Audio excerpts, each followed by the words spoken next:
Bom dia a todos, sejam muito bem-vindos a mais um live event do IT Channel. Quando falamos de Business Continuity no contexto do ecossistema de parceiros, estamos a falar em muito mais do que backups ou disaster recovery. O ponto central da discussão passa sobretudo por estar preparado e garantir que as organizações têm a capacidade de manterem as suas operações críticas em funcionamento, independentemente de qualquer tipo de adversidades.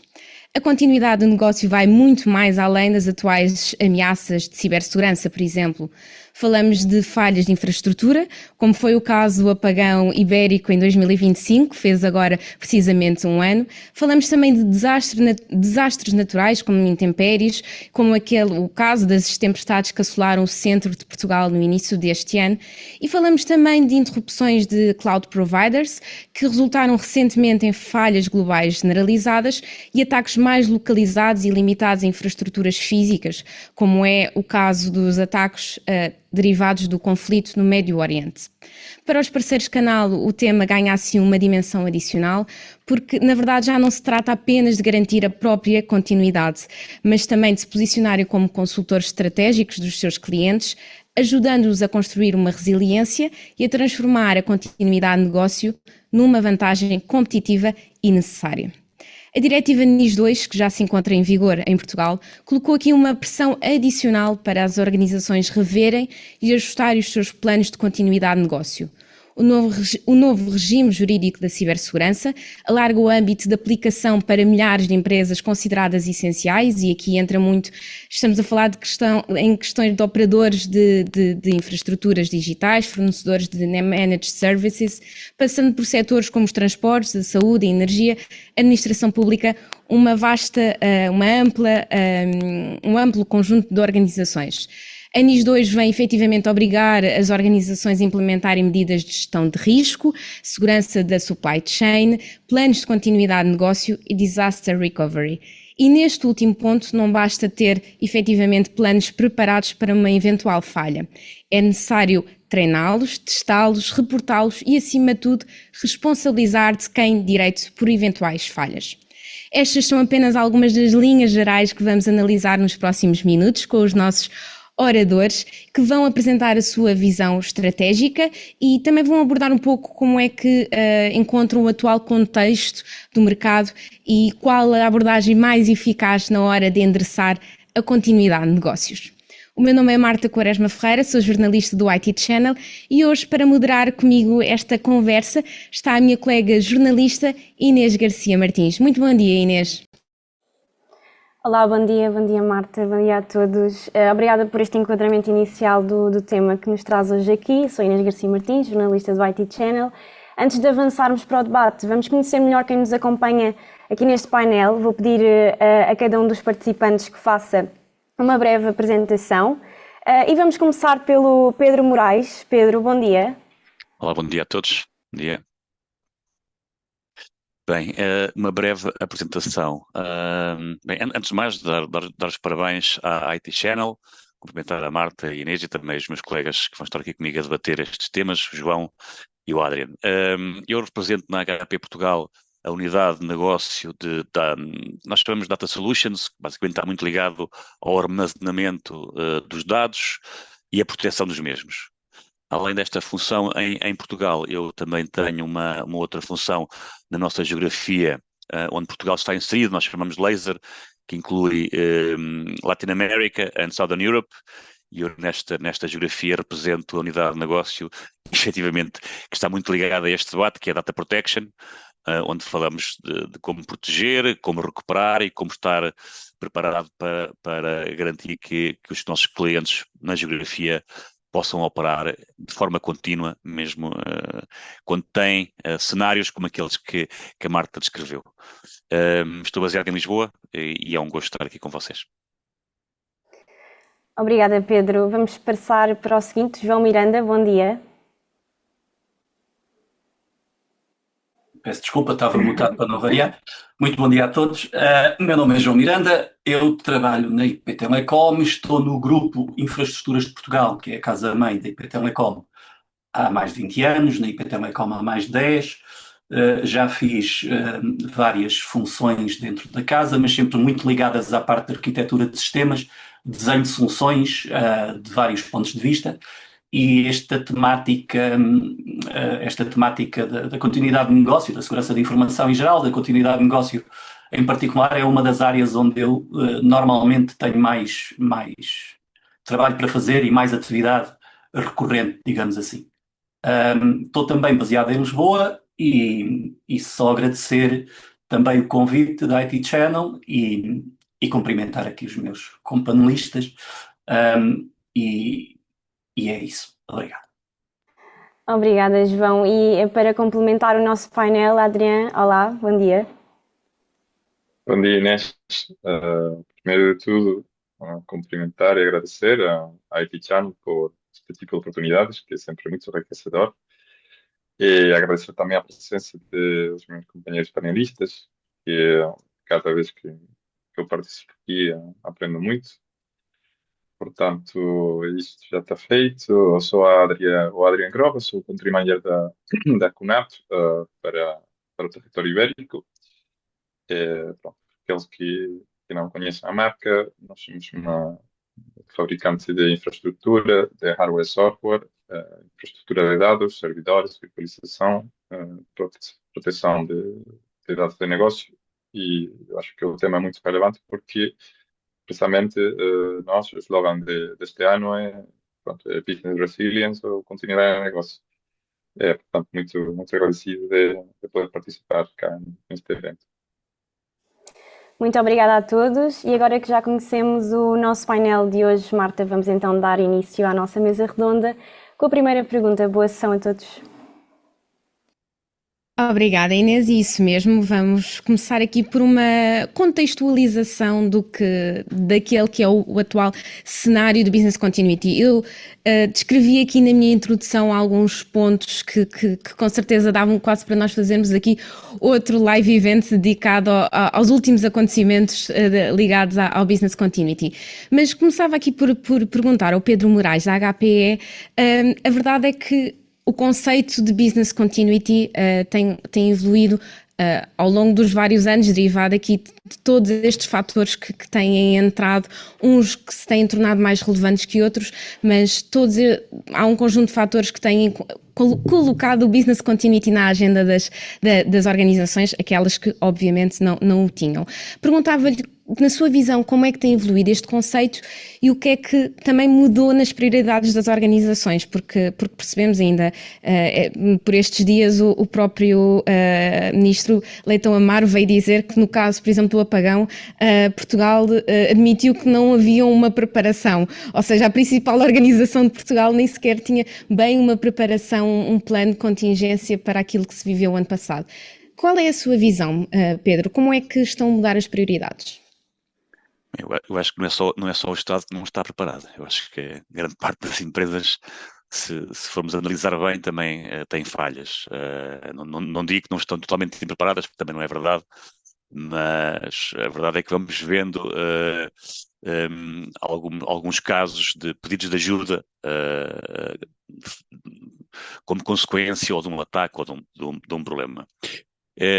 Vamos ver uma coisa. Eu também, tal e qual como o João, tenho mais de 30 anos deste mercado e tenho vindo a observar várias mudanças. Portanto, quando eu vou atrás, no início da minha carreira, o Business Continuity era uma coisa muito, muito focada nos grupos económicos com mais capacidade financeira e um backup à sexta-feira era suficiente para a maior parte do tecido empresarial.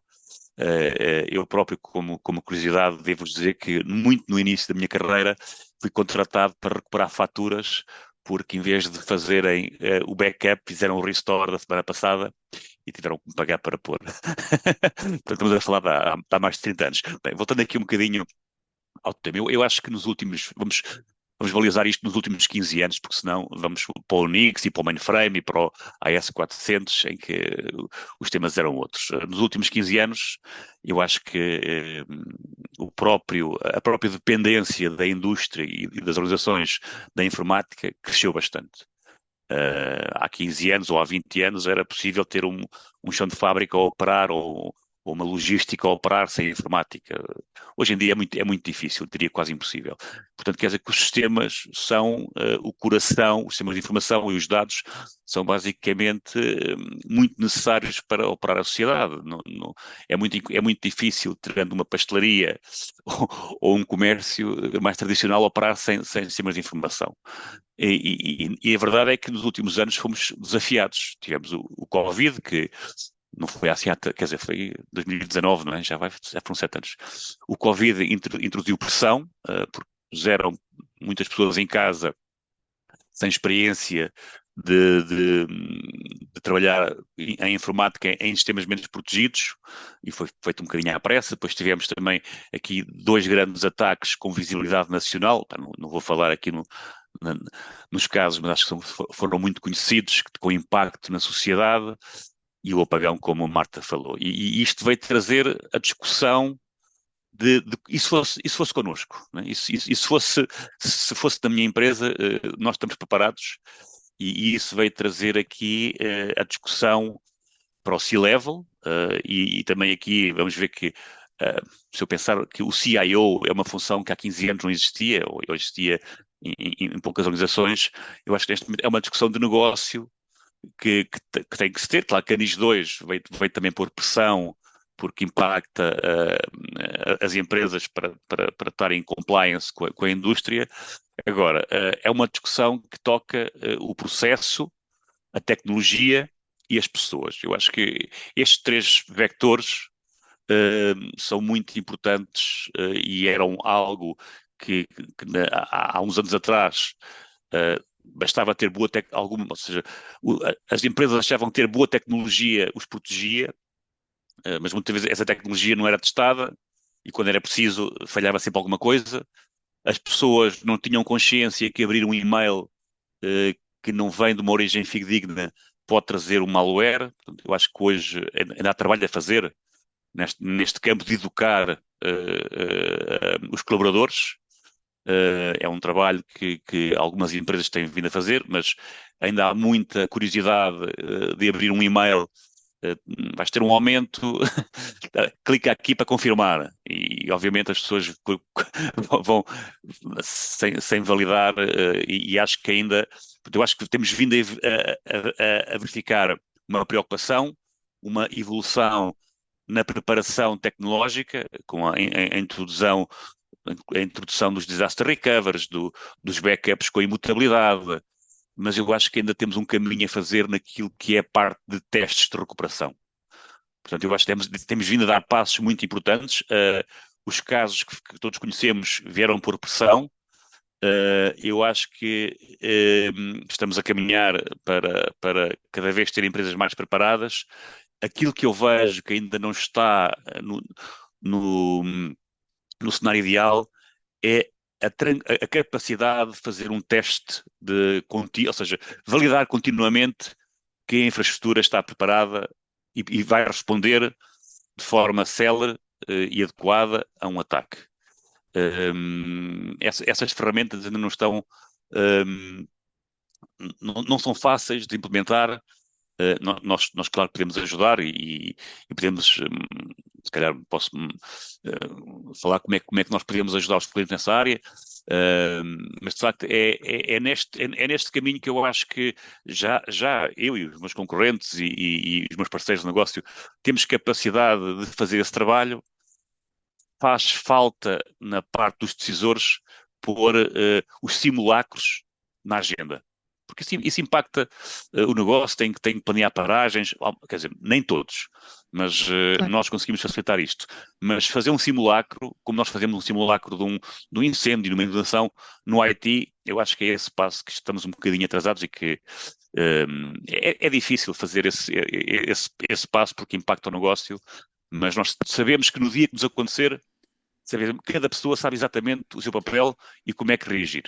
Claro. Mas obviamente, sim. E saberá sobretudo que não testou, no caso de não ter testado, será nesse dia, saberá sobretudo que se calhar não testou como deveria ter testado. Eu acho que, só para complementar, eu acho que Sim, Pedro. há uma estatística que metade dos restores não funcionam. Acho que é assim, acho que é por aí, porque não são testados e validados. Pronto. Mas Claro. acho que temos evoluído bastante nesta área e as indústrias, a indústria tecnológica tem trazido ao mercado soluções bastante inovadoras. Não é por aí, depois é a capacidade do mercado, das empresas, saberem também como é que podem operar minimamente numa primeira fase e depois ir Claro. recuperando e testar isto. Essa Muito é um bocado a minha obrigada. visão. Obrigada, Pedro, por este primeiro contributo. Ainda nesta primeira pergunta, e o Pedro já introduziu aqui o chavão do disaster recovery, e nós teremos a oportunidade durante esta conversa de falar mais sobre o tema, mas efetivamente a CNAP, aqui representada pelo Adrian, posiciona-se fortemente até neste segmento. Nesta primeira pergunta, Adrian, e tendo aqui uma visão, sendo aqui Country Manager para o panorama ibérico, qual é a sua visão, quais são as prioridades que as organizações, o que é que mudou nas prioridades das organizações a nível deste tema do Business Continuity? Eu vou absolutamente concordar com o Pedro. Se calhar disse falou de um jeito diferente. Eu acho que antes a batalha era ver se as empresas tinham um backup ou tinham a possibilidade de recuperar os dados ou não. Agora, não é suficiente ter a possibilidade de recuperar os dados, porque, como bem estava a comentar o Pedro, pode ser que não seja efetivo se não temos uma estratégia de data recovery. Portanto, agora eu acho que o tema mudou, não se para termos um backup ou não, mas para se temos ou não uma estratégia unificada de backup, mais a estratégia de recovery, mais cibersegurança. Acho que também é uma coisa que, a nível de parceiros, é cada vez um TAC unificado, né? Cá, eu vou comentar 5 conceitos que acho que são importantes. Primeiro, fazer análise de resiliência de riscos mais variados, por exemplo, como estamos a comentar, o apagão, o crescimento de custos, se para uma empresa o crescimento de fazer download dos dados da nuvem, se vai causar que faça falência ou vai requerir permissos do departamento financeiro, e isso vai fazer que pegue mais tempo para fazer o recovery. Portanto, cá, o segundo conceito, o timing, é muito importante. A Gartner tem uma estimação para os Estados Unidos que o custo médio de um minuto de não poder continuar a utilizar os sistemas é $5.600. Portanto, cada minuto conta muito. Cada tempo de recuperação é claro, eu acho. Não simplesmente ter um backup isolado que tem disponibilidade se calhar se qualquer coisa acontecer, mas também quanto tempo vai demorar a recuperá-lo.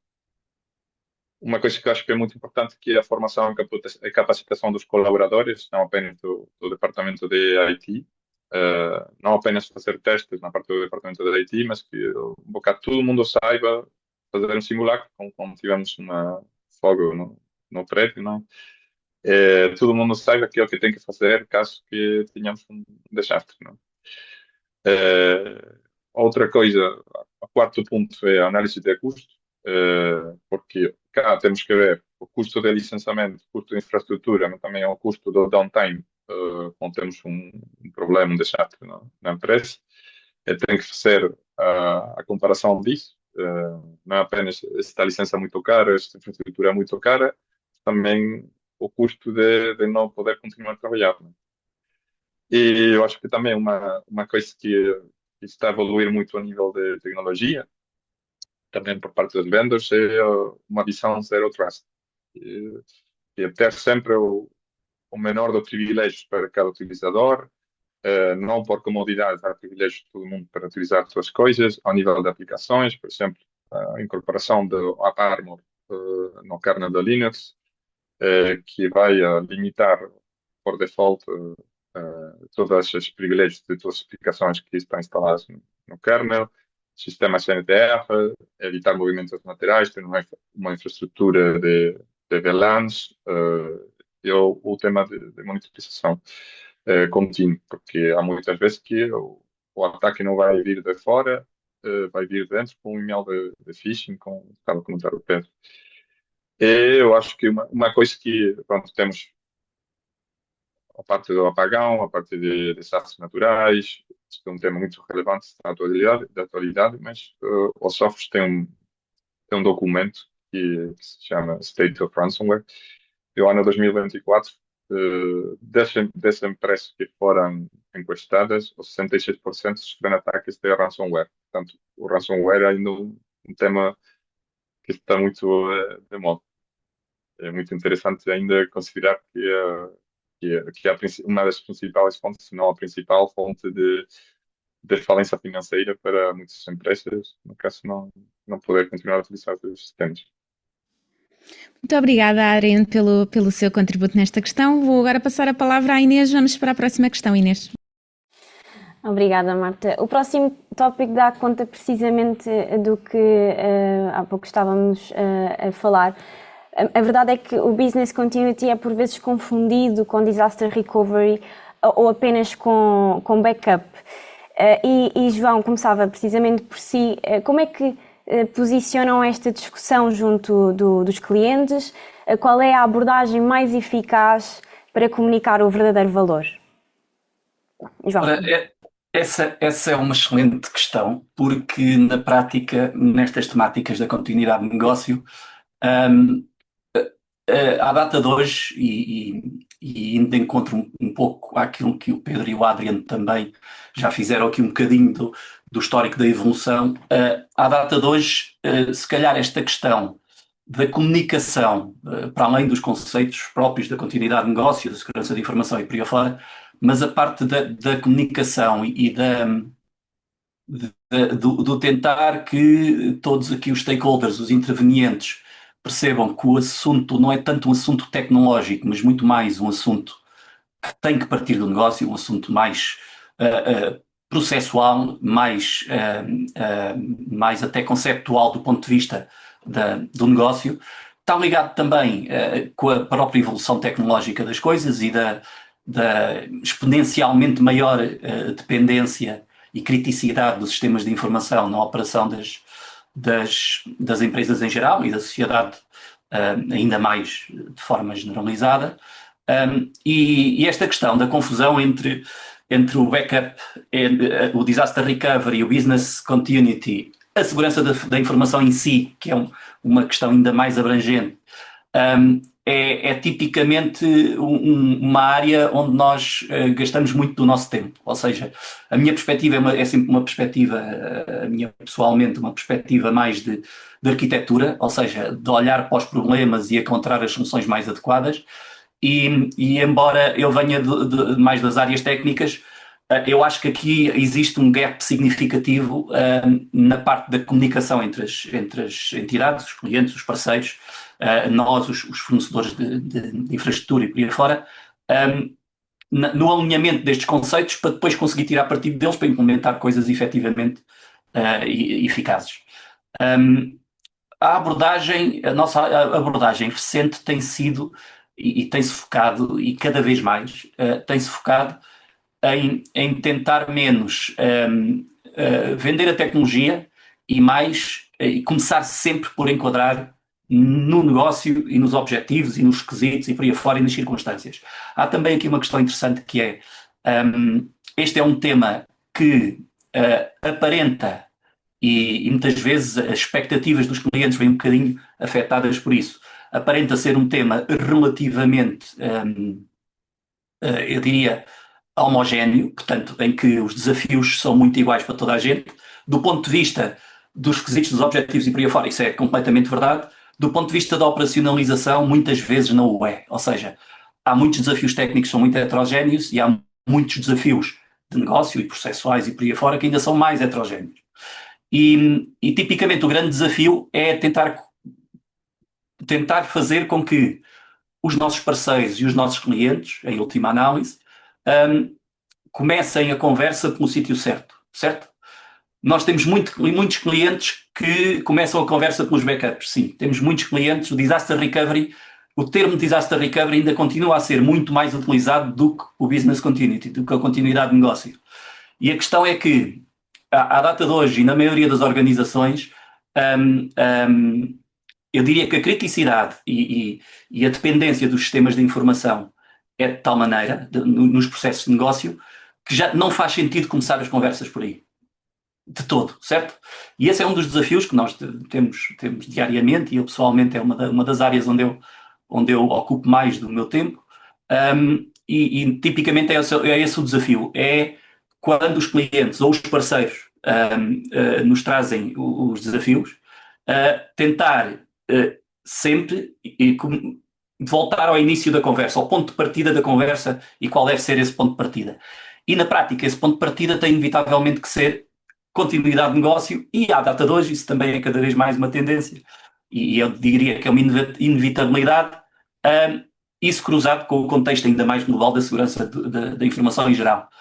De qualquer forma, em termos de abordagem pragmática, voltamos à tal questão, que é a última análise, aquilo que nós continuamos a encontrar mais é, ok, nós vendemos todas as soluções de disaster recovery com todas as características que pudermos imaginar. Se não tivermos, vamos à procura, ajudamos-vos a construir, a desenhar, a montar, a implementar, a garantir que funciona, a testar e por aí afora, mas nada disso vale de grande coisa se nós não tivermos os processos de negócios alinhados, se não tivermos aquilo que o Pedro e o Adriano também já focaram um pouco, que é a sensibilização dentro da organização para no dia que for necessário o que é que tem que acontecer, está toda a gente preparada, e a integração basicamente destas problemáticas nos processos de negócio em si. Porque senão, voltamos à tal questão, que era uma piada que se fazia há muitos anos, agora já passou de moda, que era quando os clientes nos vinham comprar soluções de backup, nós perguntávamos se eles também queriam restore.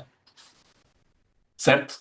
Agora já não se usa essa piada, porque o backup já não é tanto o foco da questão, mas a perspectiva é mais ou menos a mesma. Ou seja, atualmente quando o cliente nos vem comprar disaster recovery, nós perguntamos, então mas vocês não querem continuidade de negócio? Porque provavelmente é isso.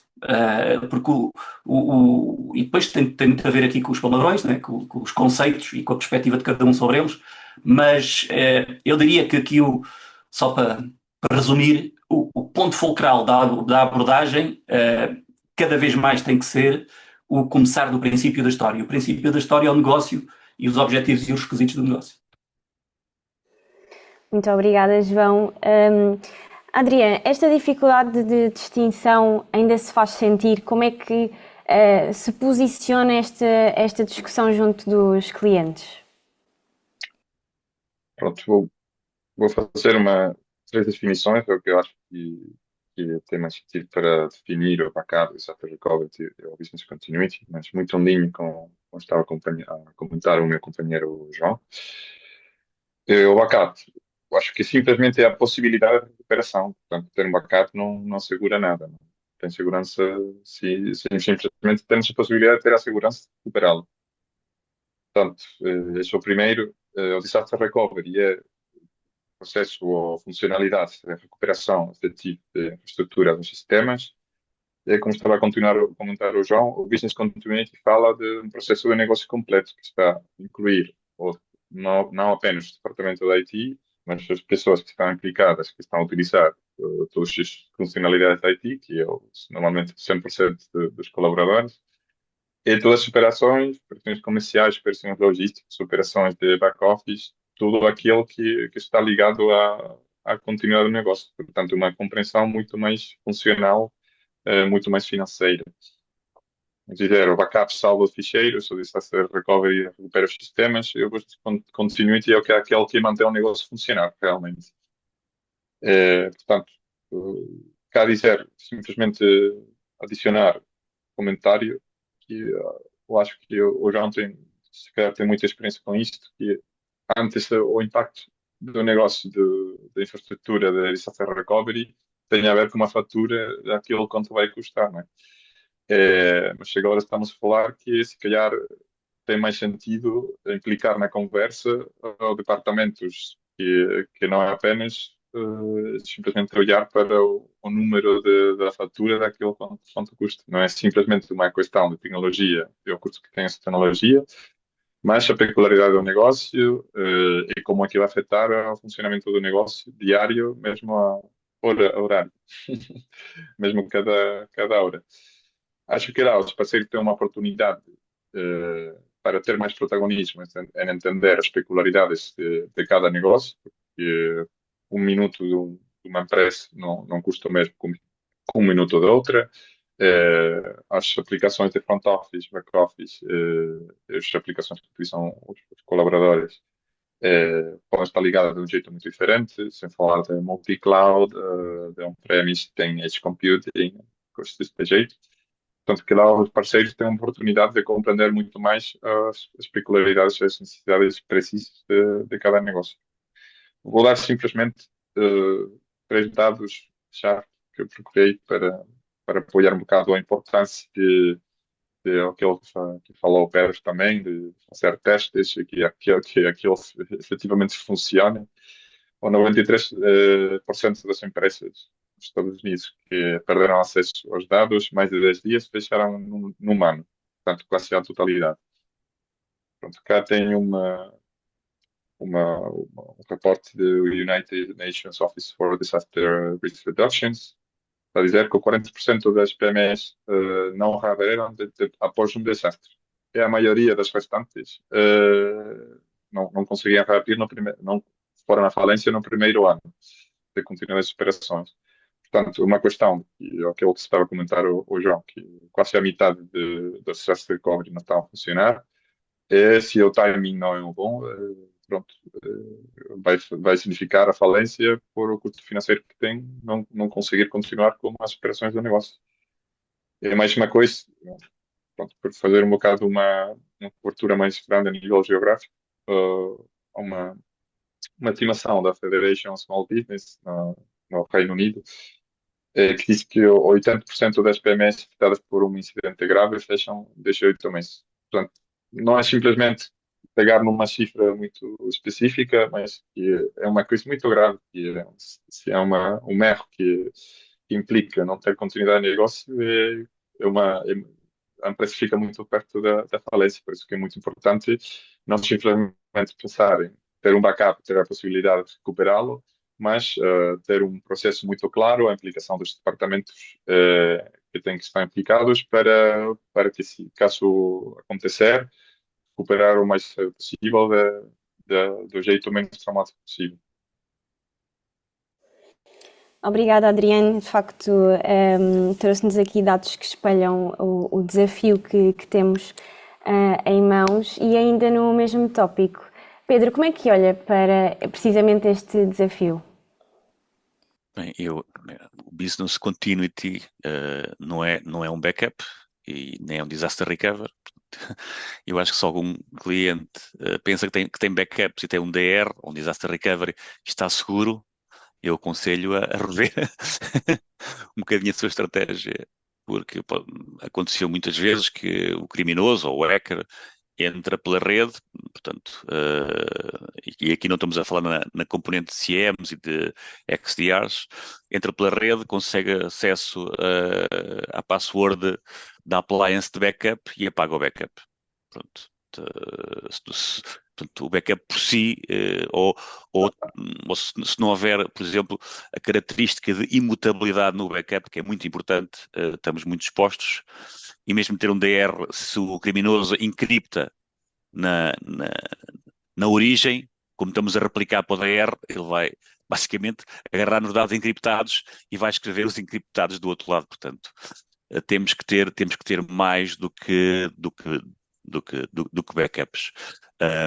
E mesmo tendo um backup, e temos vindo, a verdade é que os dados estão a crescer exponencialmente, não é novidade nenhuma. Se aqui há alguns anos ter 100 teras era uma quantidade enorme de dados, hoje 100 teras acaba por ser o normal, mesmo no mercado português.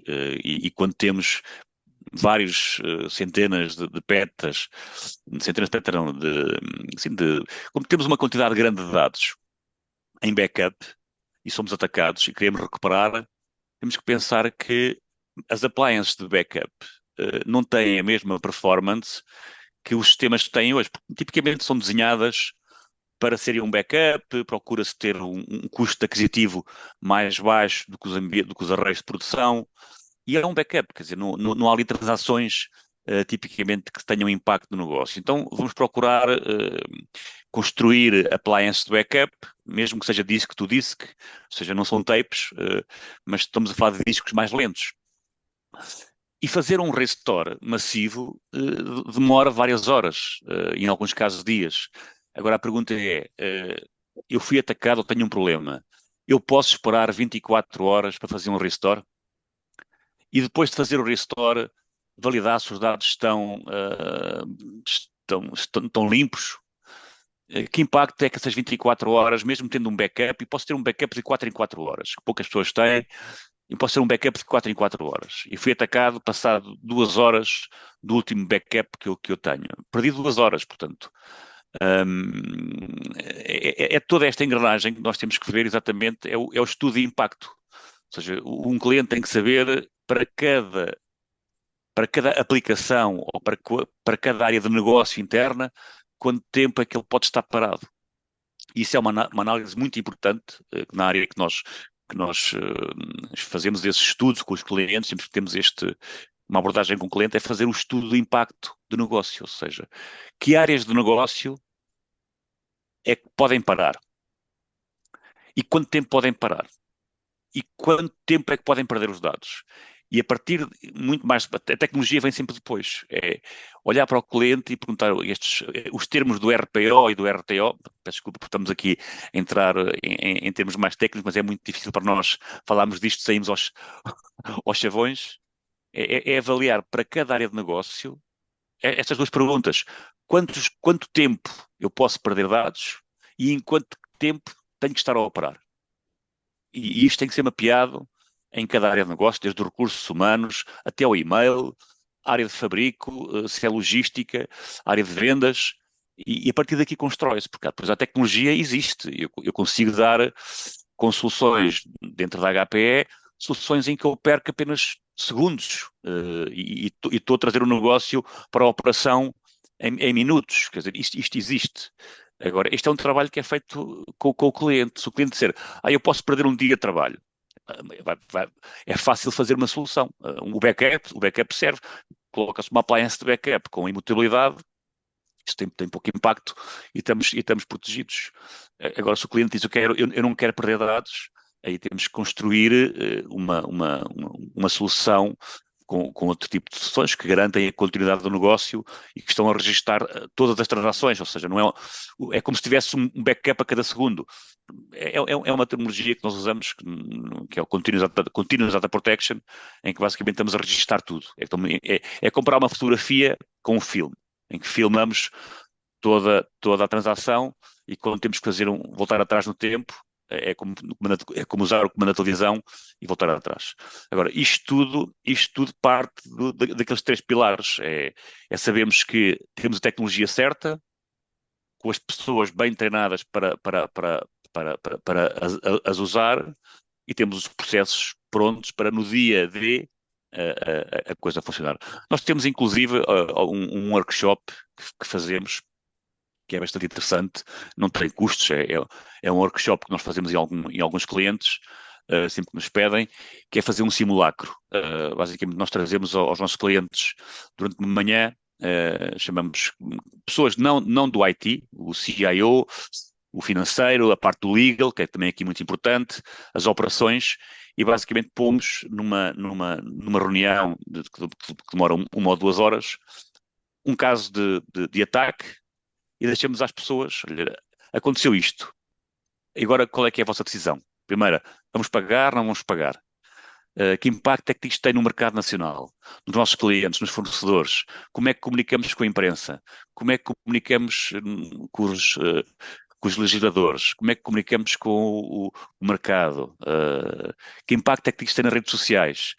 E vamos passando várias etapas e é um workshop muito interessante porque as pessoas veem que não é só fazer um restore, é como é que nós lidamos com o mercado, com a parte legal, com a parte financeira, se temos budget para pagar, se não temos, que impacto é que temos, lá está, como dizia o Adrian, pagar pode ser um passo interessante, porque podemos recuperar fácil, mas será que os dados não vão para a dark web? Que garantias é que temos que os dados sensíveis não ficam expostos? Não pagar, temos capacidade de recuperar. Portanto, é um workshop basicamente que não é tecnológico, é um workshop que expõe pessoas não tecnológicas ao problema. E isto abre muitas portas depois para podermos ter outros tipos de conversas, porque as pessoas sentem, epá, eu nunca tinha pensado nisto. E é um exemplo de um processo não tecnológico que traz para a agenda de pessoas não tecnológicas o problema de não ter o business continuity. Então, acho que é por aqui. Obrigada, Pedro. Vamos então avançar para o próximo tópico, Marta. Obrigada, Inês. Sim, ainda vamos ficar aqui um pouco nesta questão da abordagem do Business Continuity e perguntava ao Adriano Groba da CNAP. Há pouco o Pedro, penso eu, até falou da questão de a pandemia do Covid obrigou a pôr muita gente em casa, ampliando assim largamente a escala e diversificando muito os ambientes em que os colaboradores passaram a trabalhar. Pergunto-lhe se esta diversidade de ambientes está a contribuir para dificultar esta criação das políticas mais ao nível de backup e de disaster recovery, porque não há, se calhar, tanto um controle daquilo que está um pouco já mais fora do ambiente das organizações. Sim, com certeza. E eu acho que há duas dimensões. A primeira, ao nível da infraestrutura, e agora temos estruturas multi-cloud, indicadas como on-premise, como edge computing. Estamos a falar também de infraestrutura de inteligência artificial para fazer treino de modelos para coisas muito específicas, que pode ser on-premise, mas pode ser também com processamento on-cloud. Então, temos uma fragmentação, uma diversidade de soluções que estão a funcionar juntas, mas se calhar de jeito fragmentado. E depois há a questão, como estavas a indicar, da localização física dos colaboradores. Que há muitas vezes que, pronto, é o caso da CUNAP, nós estamos em mais de 4 localizações diferentes, estamos a trabalhar juntos, mas não juntos fisicamente. Isso tem muitos efeitos já a nível de segurança, de como criar políticas consistentes, como ter, como cumprir todos os requisitos, os requerimentos da compliance da empresa. Eu acho que cá é muito interessante, vou dar um exemplo muito prático, que acho que tem muito a ver com o que estava a comentar Pedro do workshop, que é o que eles fizeram com os clientes. Nós temos um caso de um parceiro pronto, que está no IBEX 35, portanto, parceiro muito grande, que para um projeto de tamanho considerável. E o que fizemos é como aquilo que se passa na parte de defesa, que é um wargaming, que é dizer, isto está a acontecer, há várias equipas do parceiro que estavam a tomar decisões, com a representação dos diferentes departamentos, e qual é que é a conclusão. Portanto, um wargaming é um jogo de bocado de rol hipotético, mas que é muito interessante porque nós temos uma perspectiva, mas outros departamentos têm outra perspectiva, e quando estão-se a tomar as decisões juntos ao mesmo tempo, aquele pode sair por cenários muito, muito diversos, não é? Simplesmente para finalizar, a partir de todo depois de adicionar todos os departamentos de negócio, estratégia de business continuity, eu acho que é importante também que os vendors, a nível de estratégia de produto, sejamos compatíveis, tenhamos certificações uns dos outros, porque eu acho que também é uma vulnerabilidade, às vezes, simplesmente de uma infraestrutura como apenas um só vendor, com uma infraestrutura que seja 100% no cloud ou 100% on-premise. Eu acho que esta fragmentação tem uma racionalidade que explica porque há muitas empresas que chegaram cá. Portanto, tudo aquilo que tem a ver com uma compatibilidade de diferentes funcionalidades a nível de software e hardware em diferentes vendors, eu acho que é também crítico para proteger as empresas em Portugal e no mundo no geral. Obrigada, Adrian. E, na verdade, o exemplo do Adrian e também há pouco o exemplo do Pedro são excelentes exemplos também para que quem nos assiste neste live event ou quem também possa depois ler esta cobertura ou rever, perceba que estes testes existem ou que esta possibilidade que os fabricantes também estão desse lado para apoiar os parceiros e permitirem-lhes abrir caminho e mostrarem-lhes as opções que podem eles próprios depois fazer chegar aos seus clientes finais. Muito obrigada, Adrian.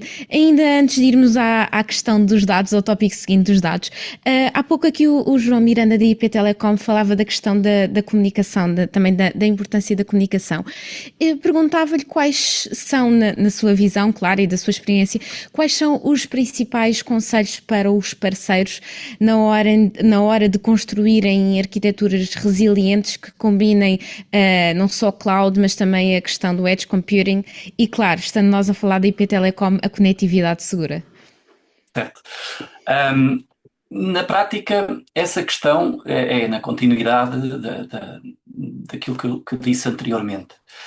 Ou seja, a última análise é esta chain, né, entre os vendors dos equipamentos da tecnologia de base, nós que somos os providers, digamos, de conectividade e recursos, comunicações, cloud, seja o que for. Depois os parceiros, os integradores, os managed service providers e por aí afora, até chegar, portanto, toda essa cadeia até chegar ao cliente, é fundamental, do meu ponto de vista também, e as coisas têm evoluído positivamente, embora devagar, mas que a própria cadeia de valor até chegar, até à proposta de valor para o cliente, seja orientada pelos mesmos princípios. Ou seja, não é, julgo eu, excetuando no muito curto prazo, em algumas situações, interessante para ninguém na cadeia de valor, encontrar soluções ao cliente que não lhe resolvam o problema da continuidade de negócio ou da segurança da informação. Portanto, voltamos ao mesmo tema, vender backup ou vender disaster recovery só pelo chavão e só para dizer, para o cliente poder dizer que tem muito pouco valor, como é óbvio. E, portanto, eu diria que aqui a questão dos parceiros é fundamental, porque o ponto de vista do cliente e do negócio em si, há vários níveis de maturidade, como é óbvio. Há clientes que têm já vêm ter connosco e com os parceiros, e às vezes com os parceiros e depois connosco, já com uma perspectiva bastante madura dos seus objetivos, dos seus requisitos, da perspectiva do seu próprio negócio, mas ainda há muitos outros que não, certo? E é fundamental, do meu ponto de vista, para efetivamente conseguir entregar o valor ao cliente, que esta sincronização com os parceiros aconteça tão cedo quanto possível e de forma tão evidente, tão direta quanto possível, durante todo o processo. E, portanto, é verdade que existe uma grande heterogeneidade de situações. A questão, tal como a pergunta, e que é bem feita, de ter que levar em conta todas as perspectivas, a perspectiva da computação da cloud, que implica uma série de desafios, com a computação on-prem ou edge, que implica outros, com a conectividade entre estas coisas todas. São tudo perspectivas que têm que ser levadas em conta, mas eu diria que a parte que é fundamental do ponto de vista aqui lá da cadeia de valor, entre quem fornece a tecnologia, quem disponibiliza as soluções de base e depois quem constrói em cima até chegar ao cliente, é fundamental que haja uma sincronização focada, cujo foco comece na continuidade de negócio efetivamente e não tanto nos detalhes tecnológicos. É claro que nos detalhes tecnológicos também há muitos desafios. Eu recentemente tive um exemplo de um cliente em que a questão é interessante, porque evidencia ainda onde é que às vezes pode melhorar, que um cliente, principalmente depois das tempestades, apagões, principalmente, e portanto nos últimos anos nós temos tido vários exemplos para todos os gostos, que todos eles contribuem para levantar um bocado aqui a sensibilidade dos negócios e das empresas a estas situações todas, mas de um cliente que, perante uma situação de desenho de função e de implementação de uma solução de continuidade de negócio. Quando nós fomos falar no assunto, e nomeadamente quando alguns dos nossos parceiros foram falar no assunto, o cliente já tinha, também muito em função destes acontecimentos recentes, mas o cliente, ele próprio, já tinha atingido um estado de maturidade em que ele próprio já estava a estudar as soluções, ou seja, as soluções que tinha ao seu dispor, independentemente do trabalho que estava a fazer connosco e com os parceiros, para a solução de continuidade de negócio dele. E é só um exemplo relativamente canónico, mas muito pequeno, que é quando nós fomos abordar a situação, o cliente comunicou-nos, não, essa questão da conectividade, nós, depois do apagão, tínhamos outros planos completamente diferentes, mas depois do apagão, comprámos uns kits de satélite, porque no apagão foi tudo abaixo, certo? E onde é que eu quero chegar com isto? É que aqui, na cadeia de valor, certo? Nós, se calhar, no processo com esse cliente, ainda estávamos a olhar para a solução, como é que nós resolvemos a questão da conectividade, e efetivamente tínhamos soluções e já tínhamos pensado nelas, mas depois o advento do apagão o ano passado veio evidenciar que as soluções que nós tínhamos não cobriam os cenários todos, certo? E o próprio cliente tomou já tinha pensado no assunto, já tinha a solução, quando ainda nós estávamos a tentar oferecer as soluções mais tradicionais. E, portanto, eu diria que esses desafios vão só agudizar-se, diria eu, no futuro, tanto pela evolução tecnológica normal e as diferentes soluções que vão aparecendo, como, inclusive, pela heterogeneidade dos próprios desafios. Uma coisa, só para dar outro exemplo muito rápido, que também aconteceu há pouco tempo, Sim. que é, nós podemos desenhar a melhor solução do mundo de continuidade de negócio, do ponto de vista da resiliência e da disponibilidade dos sistemas e dos RPOs zero ou atender para zero e essas coisas todas, e esquecemos, portanto, com sincronização ou com replicação de dados síncrona entre dois sites, RPO zero e por aí afora, e esquecemos de coisas como os ransomwares ou afins. E o inverso também é verdade. Podemos pôr todas as storages altamente resilientes e com capacidade de não deixar escrever por cima dos dados e de garantir as cópias todas, mas depois esquecermos que a situação ou o cenário pode não ser só um cenário de ransomware simples e que implique ter disponíveis recursos para levantar a informação e para levantar os serviços, portanto, para recuperar a informação e para levantar os serviços.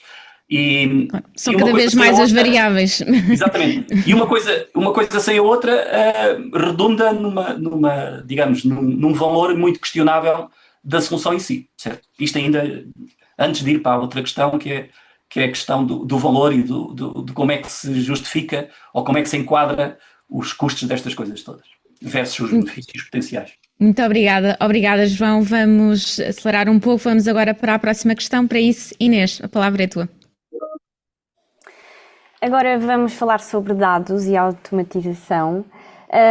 E Pedro, uma das maiores apostas da HP é a proteção contínua dos dados. Como é que as organizações devem estruturar uma estratégia de proteção de dados que suporte efetivamente a ideia de continuidade de negócio? Mas o proteger os dados, nós temos aqui duas áreas. É proteger, basicamente, que os dados estejam disponíveis para o negócio, para tomar a decisão, e aí acho que basicamente garantir que só as pessoas corretas é que podem aceder àquele grupo de dados, através de controle de acessos, e saber quem é que pode apagar, quem é que pode, ou seja, coisas como ter duas pessoas que confirmem que eu vou apagar dados, chamado compliance mode. Esse nível de proteção é muito importante, mas não nos podemos esquecer que temos também o RGPD, não é? Que nós temos que garantir que os dados que temos dos nossos clientes estão também protegidos e que não estão expostos. Também é da responsabilidade das empresas garantir que os dados não são expostos. Quando isso acontece, muitas vezes ao pedido de resgate, mais uma vez levamos isto para o ponto de vista legal. Será que podemos fazer uma transação com terroristas? Isso também não é legal. Há aqui muitos desafios daquilo que é a proteção de dados. Como é que a HPE define basicamente aqui uma estratégia de proteção dos dados. Garantir controle de acessos, ponto número um. Garantir que os dados estão, como nós costumamos chamar, imutáveis, ou seja, que ninguém os pode apagar.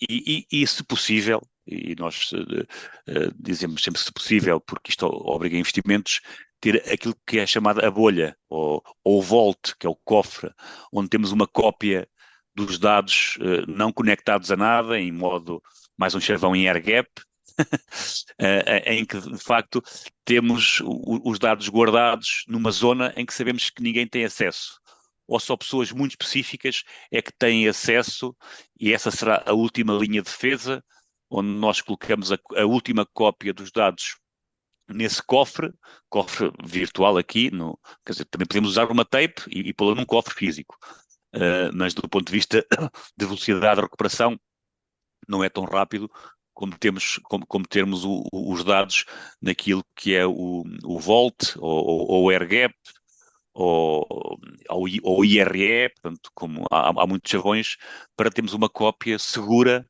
para quando chega o momento de recuperar, nós temos esta bolha onde podemos levantar máquinas, testar dados, validar e depois recuperar a partir daí. É basicamente controle de acessos, imutabilidade, replicação contínua e o Vault. Peço desculpa, fiquei aqui um bocado sem. Sem problema, Pedro, muito obrigada aqui pela sua visão e passava de facto precisamente este tópico ao Adriano. Que elementos considera essenciais para as organizações estruturarem então aqui a tal estratégia de proteção de dados que acabe por apoiar, suportar a ideia de continuidade de negócio? Adriano. Eu acho que vou dizer uma coisa similar, mas de outro jeito. Eu acho que ainda é interessante falar daquela estratégia 3-2-1-1-0. Portanto, ter 3 cópias de plataformas diferentes, uma cópia fora do escritório e uma cópia imutável e offline.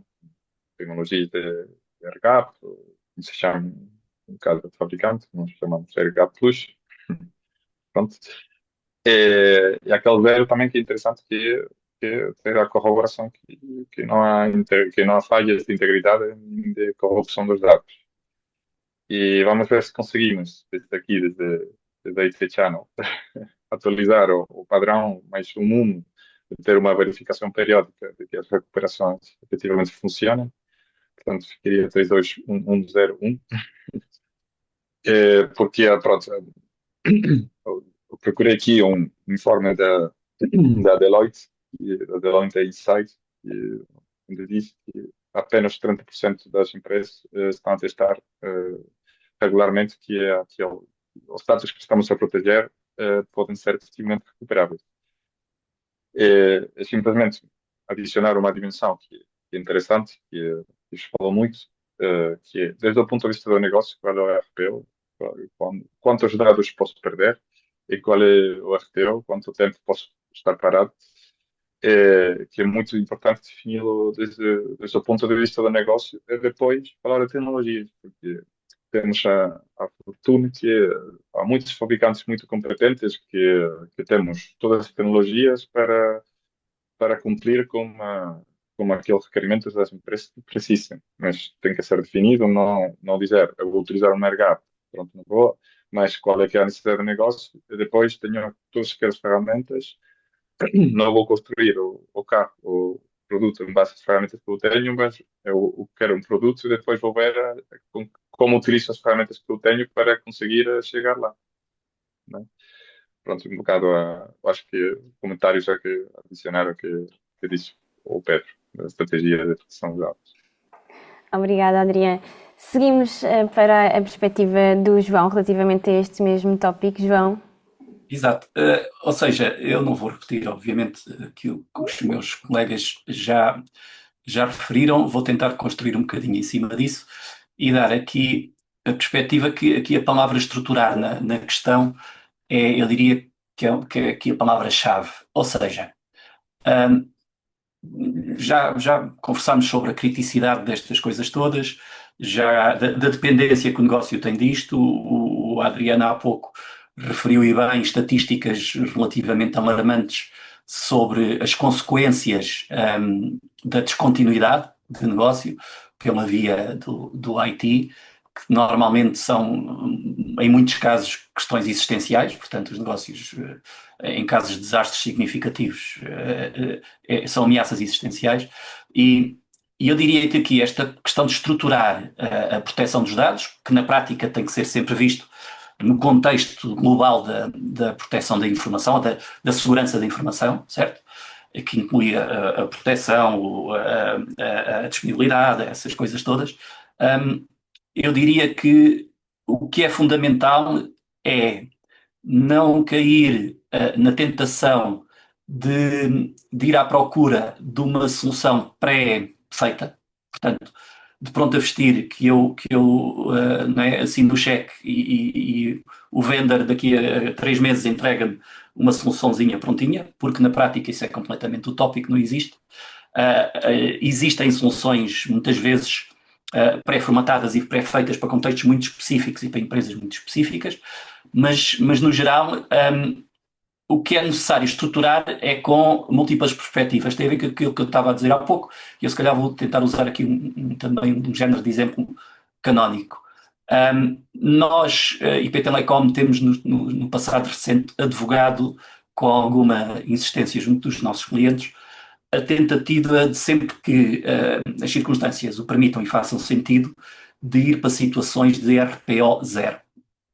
O que é a questão do RPO zero? Qual é a grande diferença do RPO zero? Ou seja, o RPO que é o tempo, a quantidade no tempo de dados que nós estamos dispostos a perder quando acontece um desastre.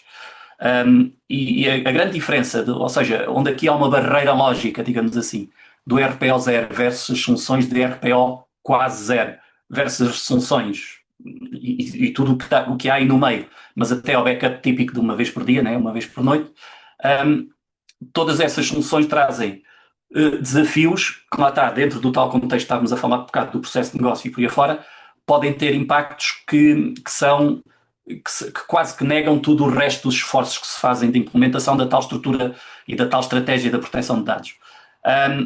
Eu, para dar aqui um exemplo canónico do que é que nós muitas vezes advogamos junto dos nossos clientes, mais que não seja por uma perspectiva conceptual, é um cruzamento quase ortogonal, digamos assim, da perspectiva da disponibilidade dos dados no momento do desastre, as tais soluções de RPO0, de eu ter 2 pontos físicos com distância suficiente para serem relativamente independentes em termos de impacto, mas suficientemente perto para podermos, por exemplo, ter latências que permitam situações de RPO0 por aí afora.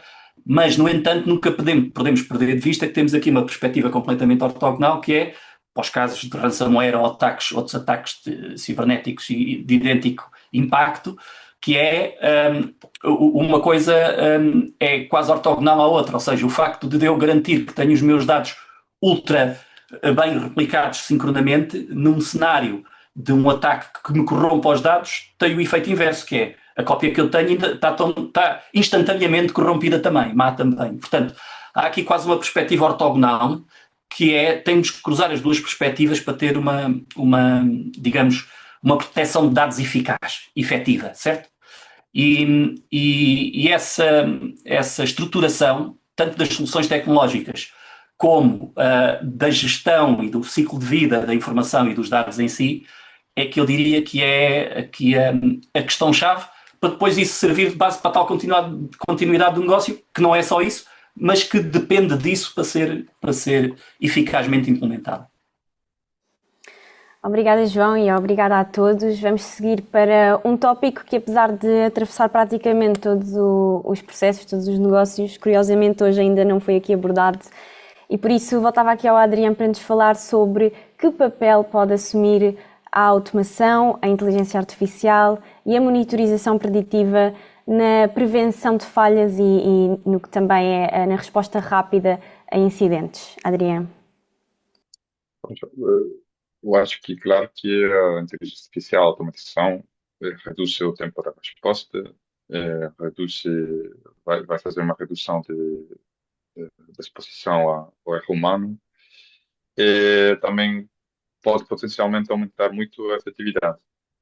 Pronto, acho que hoje em dia são ferramentas que têm que ser utilizadas por uma pessoa, que têm que estar geridas, controladas, limitadas, definidas por uma pessoa.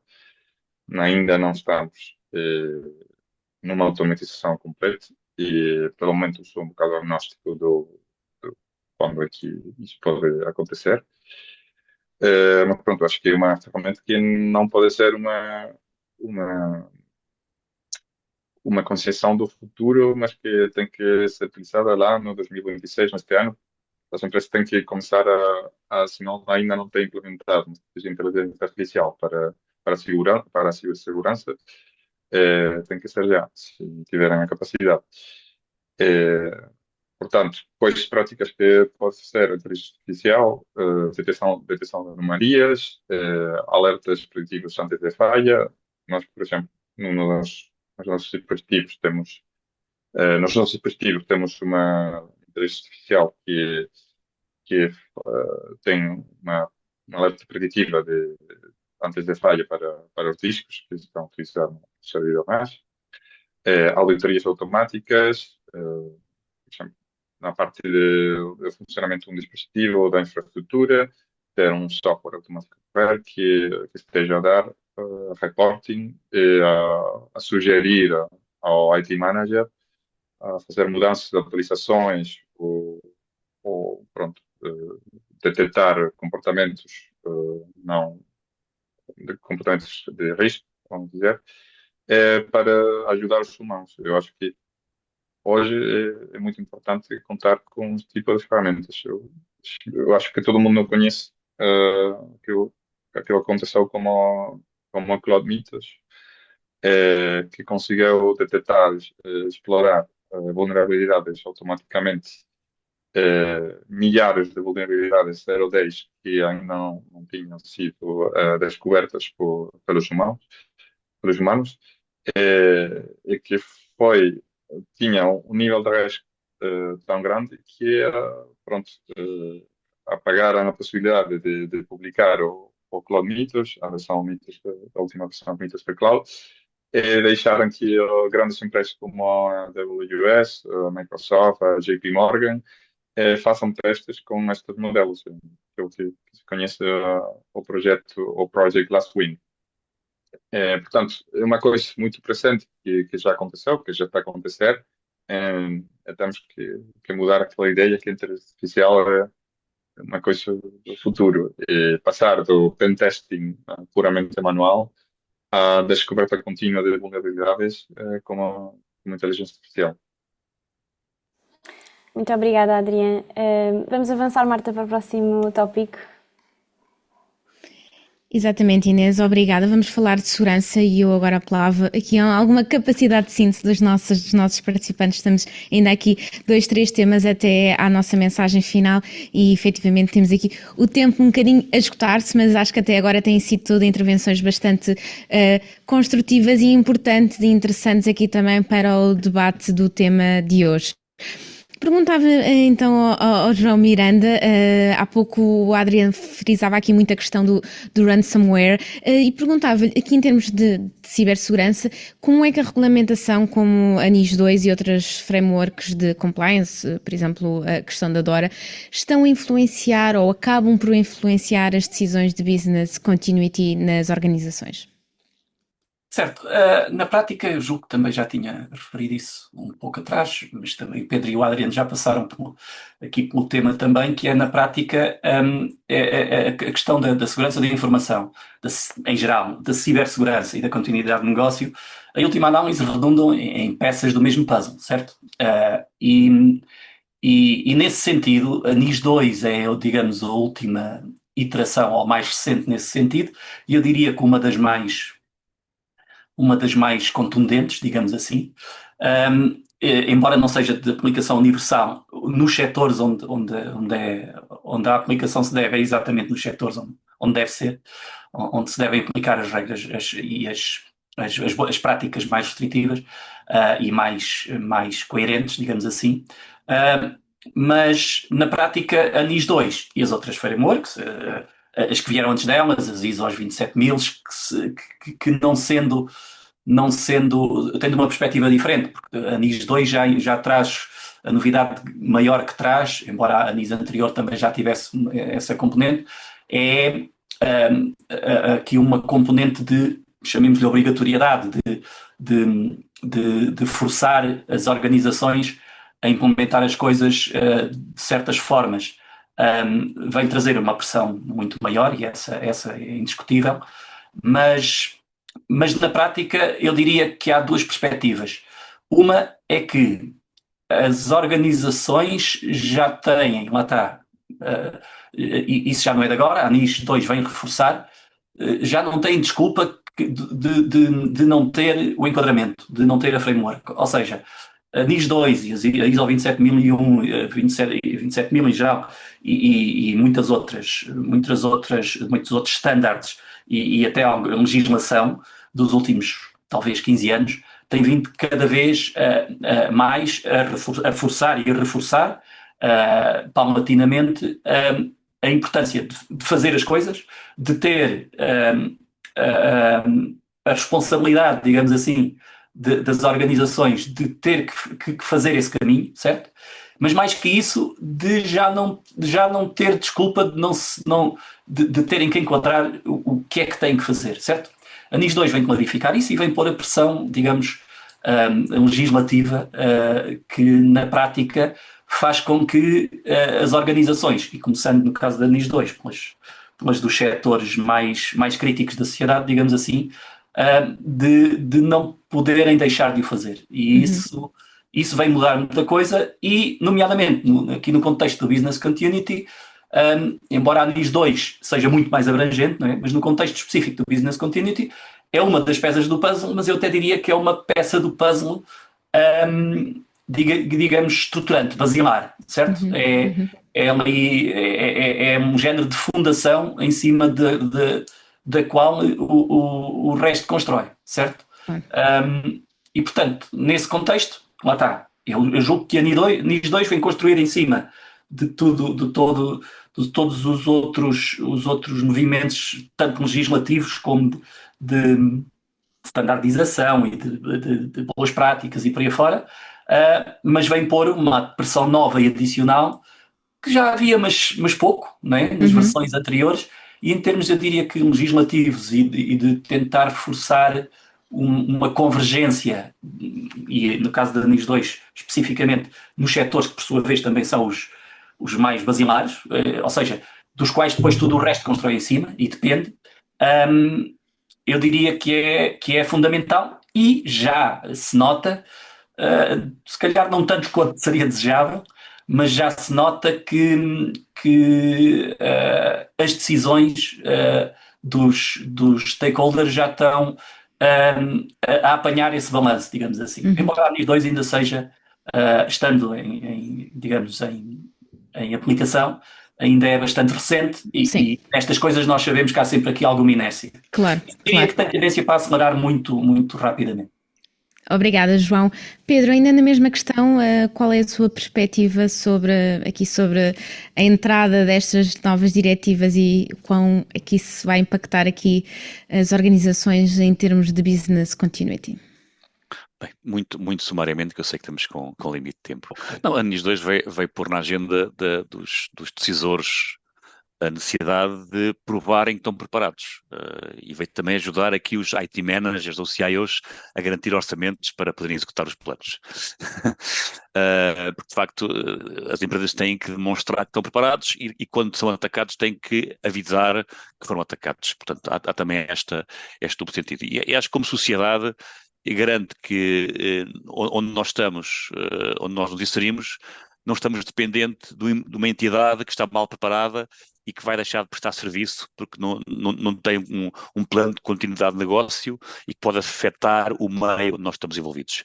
Portanto, acho que veio trazer esta parte do compliance, e veio garantir que todos, como sociedade, respondemos, temos uma resposta adequada, e que não impactamos, o nosso negócio não impacta a sociedade, e que de facto todos como um todo estamos preparados para responder a este tema. É um bocadinho, acho, por aí. Muito obrigada, Pedro, e obrigada também pela capacidade de síntese. Inês, vamos para uma próxima pergunta, por favor. Sim, no que diz respeito aos modelos de consumo, assistimos aqui a uma tendência de mudança, ou seja, os modelos de consumo estão a mudar de CAPEX para OPEX e de compra para subscrição. João, perguntava-lhe como é que este shift impacta a forma como as soluções de continuidade de negócio são vendidas e implementadas. Certo. Na prática, nós, IP Telecom, no nosso posicionamento enquanto fornecedor não só de infraestrutura, mas também de soluções, esta questão dos modelos de CAPEX e OPEX, e tendo em conta também o nosso enquadramento aqui do setor público, onde nós estamos enquadrados por natureza e por definição quase, estas questões do CAPEX e do OPEX são detalhes ou parecem detalhes comerciais, mas não são. Ou seja, na prática, do ponto de vista pragmático, digamos, estas questões afetam sempre depois a realidade das implementações. Ou seja, a NIS 2 e a tal maturidade que as organizações estão a ganhar e que têm ganho cada vez mais, é tudo muito bonito, mas depois, quando chega a hora de implementar, começa tudo a fazer contas e começa. O mesmo se aplica na cibersegurança em geral e na segurança da informação em geral. Efetivamente, esta mudança tem sido significativa. O advento da cloud no início veio logo no contexto das tecnologias de informação em geral mudar um bocadinho essa perspectiva, certo? O clássico há 20 anos era cada um construir uma sala técnica, não se podia chamar um data center na altura, alguns podiam, outros não, na cave e comprar pilhas de bastidores e servidores e storage e 30 por uma linha. O advento da cloud veio mudar quase radicalmente e muito rapidamente essa perspectiva, mas depois a parte do modelo, voltamos à tal questão, isto tudo depois vai dar, acaba sempre por ir dar à questão dos custos e do equilíbrio entre o custo e o benefício. Mas esta mudança de paradigma para o OPEX, do meu ponto de vista, lá está, não vem daí a razão para ela ter acontecido, mas facilita bastante a implementação, tanto o desenho das soluções como a efetiva implementação das estratégias. Isto não é uma bala de prata, ou seja, não é eu de antes comprava tudo e agora alugo tudo, certo? Que vai resolver os problemas por si só, mas o que permite é analisar e lá está, e dentro da cadeia de valor conseguir construir as soluções de formas que tipicamente são bastante mais ágeis, por um lado, mas também são bastante mais adaptadas à heterogeneidade de realidades, tanto dos clientes como das tecnologias, como nós próprios,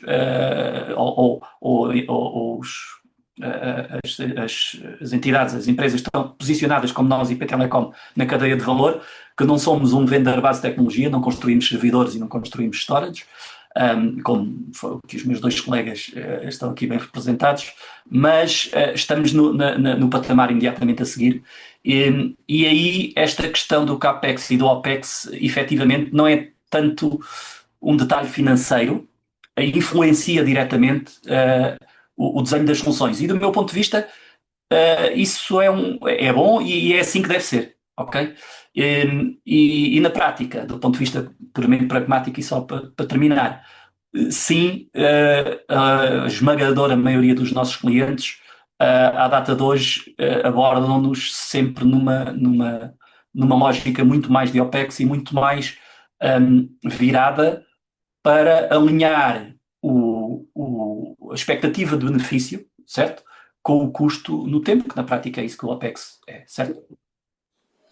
Muito obrigada, João, aqui pela sua perspectiva relativamente ao tópico, que também aproveito para perguntar ao Pedro como é que este shift impacta então a forma como as soluções acabam por ser vendidas e implementadas.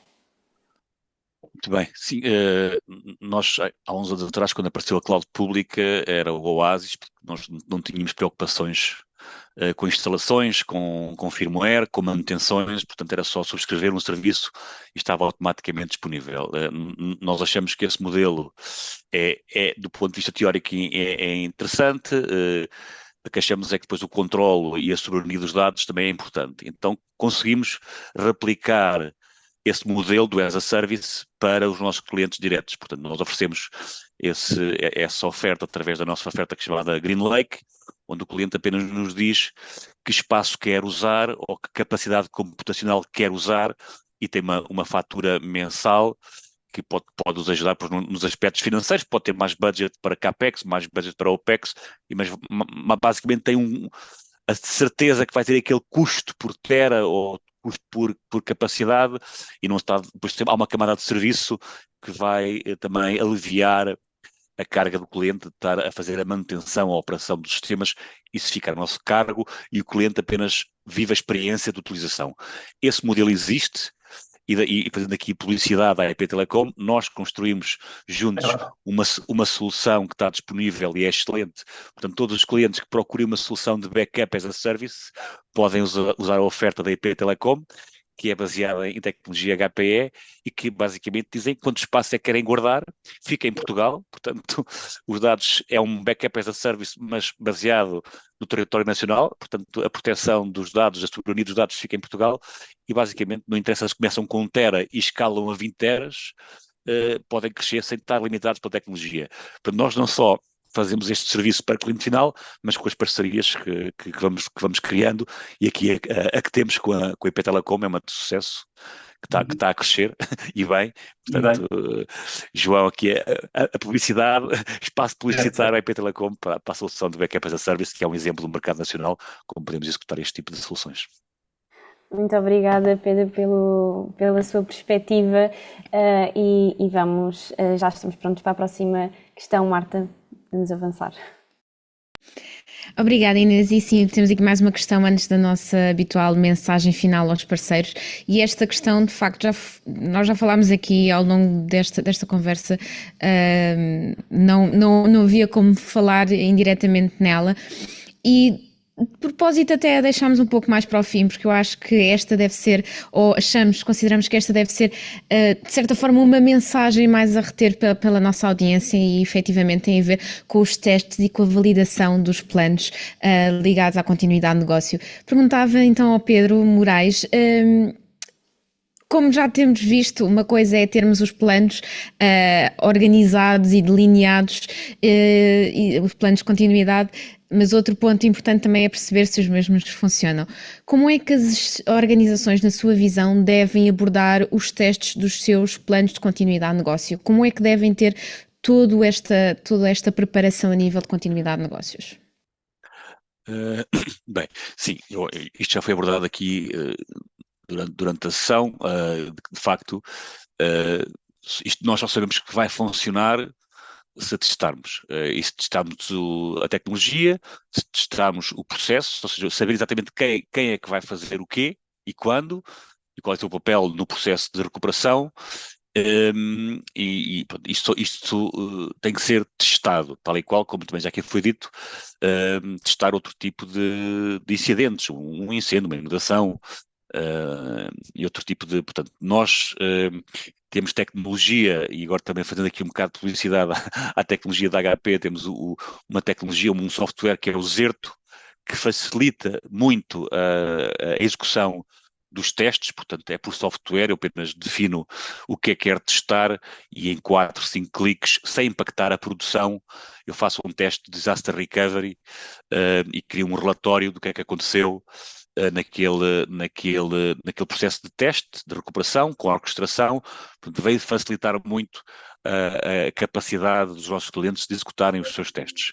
Portanto, se não conhecem o software Zerto, passo aqui a publicidade, convido-vos a conhecerem, porque de facto facilita muito todo o processo de execução. Eu diria que podem fazer um teste semanalmente ou até diariamente, porque são 5 cliques e sem impacto dos vossos ambientes produtivos, além de fazer mais coisas, o Zerto, mas na componente de testes é algo que facilita bastante e temos até clientes que adquiriram o Zerto só para os testes. Portanto, o que eu queria concluir que sem testar fica sempre a dúvida o que é que vai acontecer no dia do impacto. E não deixem isto para o próximo quarter ou para o próximo mês, ponham isto na agenda, porque equipas preparadas vão claramente poder vivenciar a má experiência de uma forma mais tranquila. Portanto, é aqui a minha mensagem, não deixem de fazer a execução da fase de testes, porque é de facto importante e estamos a ver que não acontece só aos outros, e não é se, é quando.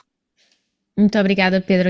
Uma mensagem importantíssima para a nossa audiência. João, também dava a oportunidade de partilhar um pouco a sua visão. Estamos aqui já muito limitados de tempo, mas ainda gostaria de o ouvir ainda nesta questão. É isso, muito resumidamente. Nós já passámos todos aqui por esta questão, porque na prática tem a ver com aquela piada inicial do backup e do restore, não é? E na prática, isto depois em termos da eficácia, em termos da implementação, este é o ponto fulcral de todas estas coisas. Nós, do ponto de vista prático, aqui nas implementações e por aí afora, temos muitas situações em que já temos as coisas suficientemente bem preparadas e alinhadas e as soluções prontas a usar para fazer e para implementar com os clientes a parte da proteção, certo? Normalmente, aqui a resistência de um lado, basicamente dos stakeholders em geral, à parte dos testes, infelizmente ainda é uma realidade. É muito mais fácil proteger à data de hoje do que garantir que vai funcionar. E o garantir que vai funcionar depois tem várias camadas. Estávamos a falar, não é só tecnologia, não é só os processos tecnológicos que têm a ver com o bom desenho, porque infelizmente também há ainda hoje situações em que as coisas falham logo pela concepção, certo?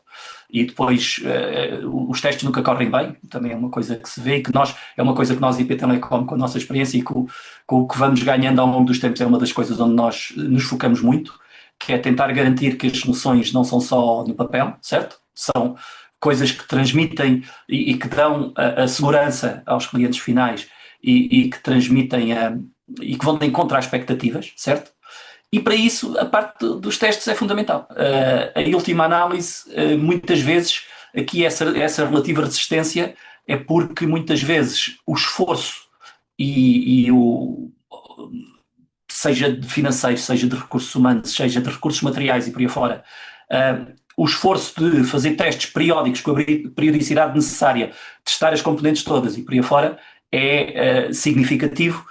E muitas vezes há, cada vez menos, felizmente, mas muitas vezes já há a tendência de minimizar a importância dessa componente. Eu diria que esse é o erro crasso número 1, é a tal questão do posso ter todos os backups do mundo, nunca testei o restore, no dia que precisar dele não vai funcionar, certo? E portanto, e deita por terra tudo o resto. Portanto, em última análise, tudo vai desaguar aqui, e aqui em termos de estruturação, vocês e bem puseram esta pergunta no fim, porque é mesmo, tudo vai desaguar aqui.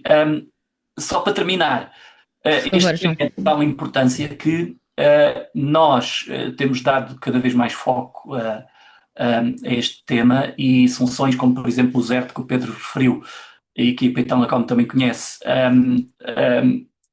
trazem soluções tecnológicas. O que nós temos é que fazer o esforço por integrar isso no contexto mais macro da continuidade de negócio em si. Mas, no entanto, fica a mensagem de que este tema é absolutamente crucial. E muitas vezes a perspectiva dos stakeholders não está 100% alinhada relativamente a essa importância. Exatamente. Muito obrigada, João. Mensagens aqui muito importantes nesta última pergunta. E, na verdade, agora vamos mesmo efetivamente para a última pergunta, Inês, para a mensagem aos parceiros. Sim, Marta, como já é habitual nos live events do IT Channel, abrimos espaço para que os nossos participantes abordem diretamente aqui as oportunidades e desafios para os parceiros. E, precisamente, num minuto, Perguntava, em primeiro lugar, ao Adriano, quais são as principais oportunidades de negócio que o mercado atual oferece aos parceiros de canal, relativamente à continuidade de negócios? Em um minuto, Adriano, por favor. Pronto, acho que há duas grandes oportunidades que nós identificamos nesta conversa. A primeira é a estratégia comercial dos parceiros adotar a perspectiva de negócio. Estamos a falar de backup as a service, ou mesmo disaster recovery as a service. Podemos falar de business continuity as a service, onde os parceiros têm compreensão do negócio, uma utilização mais grande do utilizador final, um valor estratégico mais grande do que simplesmente oferecendo uma tecnologia específica ao team manager. E depois, eu acho que a nível técnico também é explorar a utilização de ferramentas atuais de inteligência artificial para complementar os trabalhos que já estão feitos pelos humanos. Utilizar essas ferramentas no presente, pelas mensagens de oportunidades. Obrigada, Adriano. João, do seu lado, uma mensagem aos parceiros. Do meu lado, uma mensagem, e vou focar um tema que só passei assim muito ligeiramente ainda e que ou se calhar quase nada, mas que, principalmente da perspectiva da IP Telecom, é crucial, e não é só isso, é o tema, eu diria que neste momento é o mais quente, que é a questão da soberania e da independência estratégica. No meio destas coisas todas, existem múltiplas perspectivas, umas são ortogonais às outras. No meio disto tudo, eu posso ter os melhores testes do mundo, os melhores backups do mundo, a melhor infraestrutura do mundo e por aí afora, e depois a desgraça, chamemos-lhe assim, né, o desastre, acontece de uma outra perspectiva que até há pouco tempo era menos valorizada do que o que tem sido nos últimos meses / poucos anos. E que tem a ver com a soberania e com as independências estratégicas. E, portanto, eu diria que, com certeza, o que o Adriano referiu são, obviamente, oportunidades de negócio prementes, certo? Mas que esta nova questão de associar à segurança da informação e à continuidade de negócio a perspectiva das dependências estratégicas e da soberania é mais uma peça para o puzzle, mas que tem tendência, eu diria que nos próximos tempos, para se tornar e para ganhar um peso muito, muito grande. E, portanto, construindo e não minimizando de todo as oportunidades que o Adriano já referiu, mas só apenas construindo em cima esta perspectiva para a IP Telecom é muito querida, porque nós somos um operador 100% nacional, ou seja, lá está, passando aqui a publicidade, em última análise, nós somos tipicamente o parceiro a quem se devem dirigir, em primeiro lugar, ou um dos primeiros, neste tipo de situações, do ponto de vista aqui da nossa perspectiva mais nacional. E, portanto, é um tema que nos é muito, muito próximo e muito querido, e que, por outro lado, eu julgo que vai tomar proporções cada vez mais significativas nos próximos tempos. Muito obrigada, João. Pedro, tem aqui a última palavra. Que mensagem quer deixar aos parceiros? Peço-lhe um minuto, por favor. Muito bem. Não, os parceiros são um papel importantíssimo na vida da HPE. 90% do nosso negócio é via parceiros, e que temos a felicidade de ter uma posição diferenciadora, porque conseguimos endereçar desde a rede à parte de compute e à parte de armazenamento de dados, e também os serviços, porque nós temos desde a aquisição agora da Juniper, conseguimos dar a garantia do acesso protegido, o compute com a família ProLiant e com todos os componentes que o tornam o servidor mais seguro do mundo, e depois todas as soluções que temos na componente Data Protection, com o Aletra e com a StoreLance e com o Zerto.